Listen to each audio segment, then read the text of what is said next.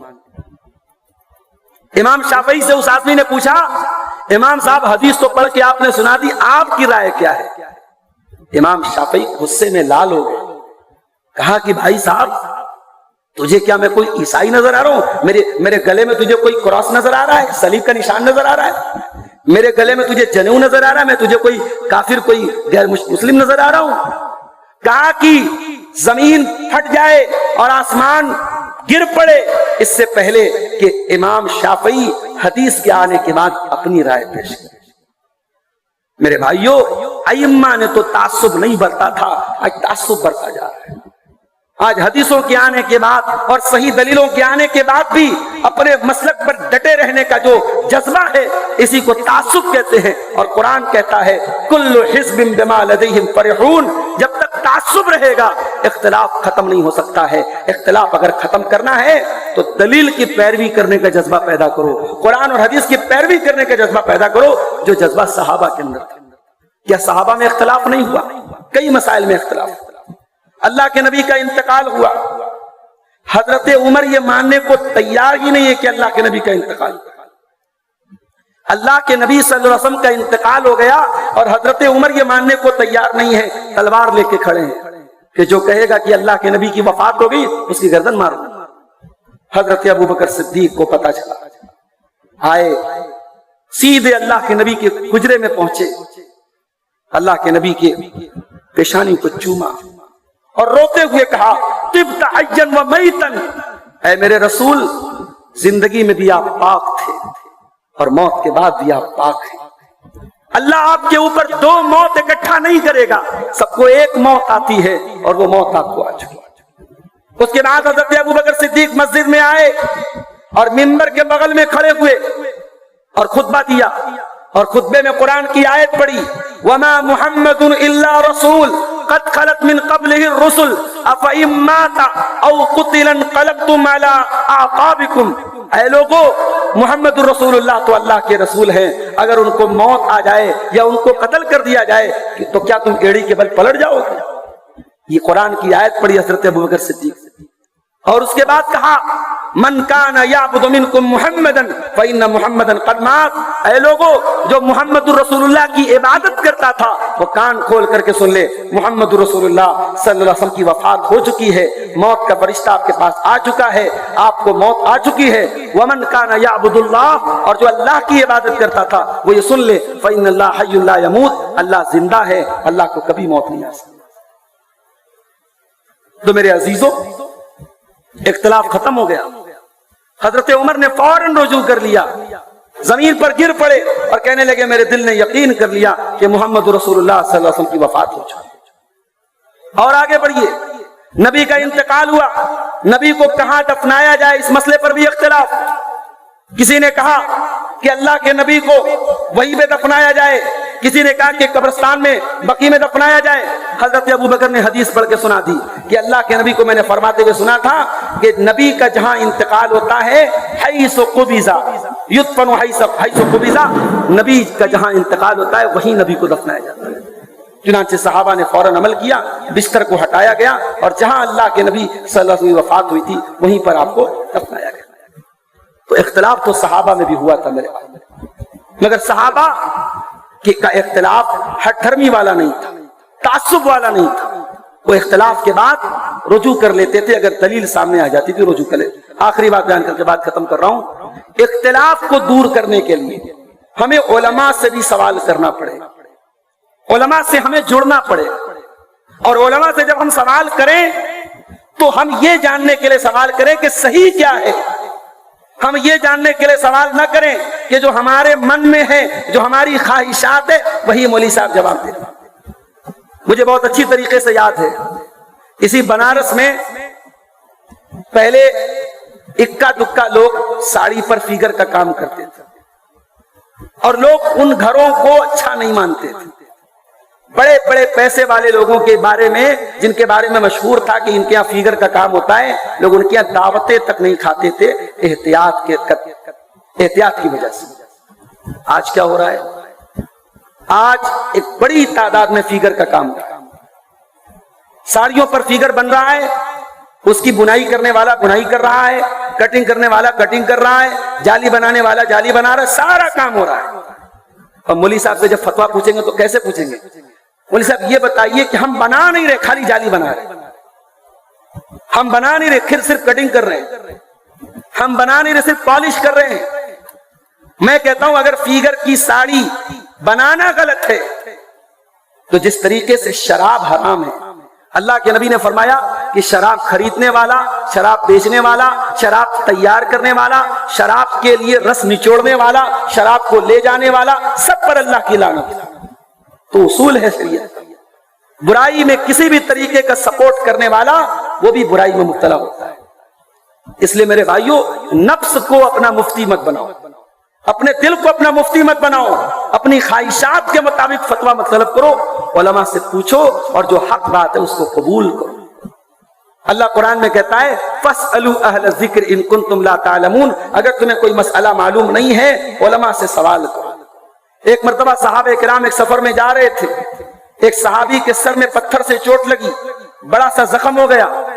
صحابی نے دوسرے لوگوں سے پوچھا کہ بھائی میں ناپاک ہو گیا ہوں، رات میں نائٹ فال ہو گیا ہے، اب میں غسل نہیں کر سکتا کیونکہ سر پہ بڑی خطرناک چوٹ لگی ہے، تو کیا میں تیمم کر سکتا ہوں؟ ان کے ساتھیوں نے کہا نہیں، آپ تیمم نہیں کر سکتے. جب پانی موجود ہے اور آپ کے اوپر غسل واجب ہے تو آپ تیمم نہیں کر سکتے. صحابی نے اسی حالت میں غسل کیا، سر پہ بڑا زخم لگا تھا، زخم کے راستے پانی چلا گیا، انتقال ہو گیا صحابی. یہ ابو داؤد کی صحیح روایت سنا رہا ہوں. صحابی کا انتقال ہو گیا. جب یہ صحابہ کرام مدینہ پہنچے اور اللہ کے رسول صلی اللہ علیہ وسلم کو پوری بات بتائی تو اللہ کے نبی نے بڑے غصے میں کہا قتلوہ قتلہم اللہ. ان لوگوں نے اسے قتل کر ڈالا، ان لوگوں کی وجہ سے ان کو موت، مر گئے وہ، ان کی موت ہو گئی. الا سألوا اذ لم يعلموا. جب ان کو پتا نہیں تھا تو انہوں نے سوال کیوں نہیں کیا؟ انہوں نے بغیر علم کے فتویٰ کیوں دیا؟ انما شفاء العی السؤال. جہالت کا علاج سوال ہے، جہالت کا علاج علماء سے پوچھنا ہے، جہالت کا علاج علماء سے سوال کرنا ہے. تو میرے بھائیوں، اختلاف اگر ختم کرنا ہے تو آپ کو اپنے مسائل میں قرآن و حدیث کی طرف رجوع کرنا پڑے گا، علماء سے پوچھنا پڑے گا اور ہر قسم کے تعصب سے اوپر اٹھنا پڑے گا. یہ چند باتیں اختلاف امت کے حوالے سے آپ کے سامنے رکھی گئیں. اللہ تعالیٰ سے دعا ہے رب العالمین ہماری صفوں میں اتحاد پیدا فرما دے، ہر قسم کے اختلاف سے ہم سب کو دور رہنے کی توفیق عطا فرمائے، ہمارے دلوں میں ایک دوسرے کا احترام پیدا فرما دے. رب العالمین ہمارے دلوں میں ایک دوسرے کے لیے جو بھی بغض ہے، عداوت ہے، کینہ ہے، اس کو نکال کر کے ہمارے دلوں کو پاک اور صاف کر دے. جو ہم میں بیمار ہیں اللہ ان کو شفاء کاملہ عاجلہ عطا فرمائے، جو روزی روٹی سے پریشان ہیں اللہ ان کے کاروبار میں برکت نصیب فرمائے. آج کی یہ مجلس جن بھائیوں کی محنتوں سے منعقد ہوئی ہے اللہ ان سب کو جزائے خیر عطا فرمائے. اللہ مزید ہمیں دینی پروگراموں کو منعقد کرنے اور ان میں شامل ہونے کی توفیق عطا فرمائے، کہنے سننے سے زیادہ عمل کی توفیق عطا فرمائے. آمین. وآخر دعوانا ان الحمد للہ رب العالمین. والسلام علیکم ورحمۃ اللہ.